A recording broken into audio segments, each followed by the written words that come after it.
Okay, so this week's technique, it's going to defend from, with this position here, from underneath side control.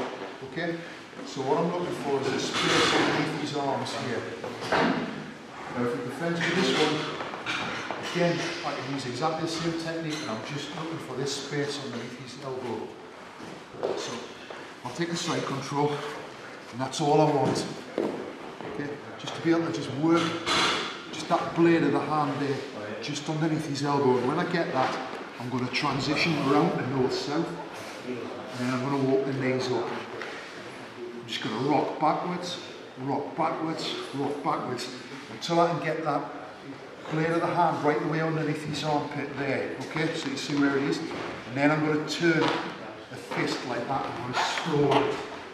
Now what that does is it puts a lot of pressure on his chest, but it also makes him less conscious of what's happening with this arm, which means I can force it to the floor.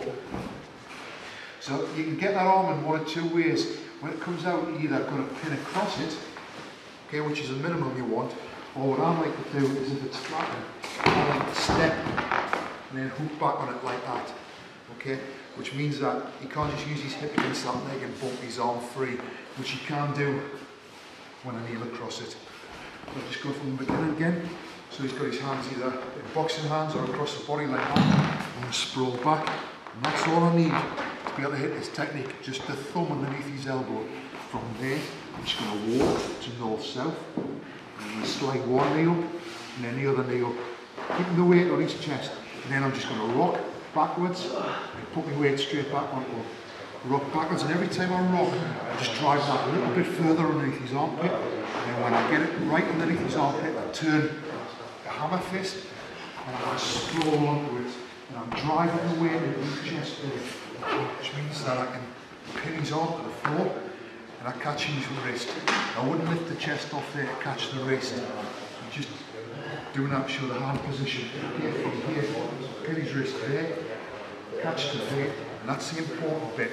That knee comes up so he can't put that shoulder back on the floor.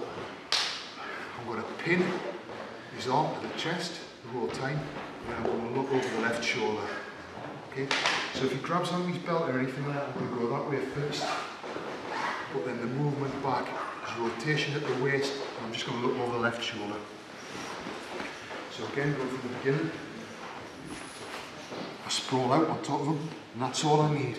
As long as I can get that, I can get this finish. I'm just going to walk around to north-south, one leg up and then the other, and just rock back and forwards and just work at that underneath his armpit. And then turn the fist, and I sprawl my weight onto it. That'll cause him a bit of pain. See, if I can achieve that, that's what I want. Just rock him up onto that side, catch his wrist,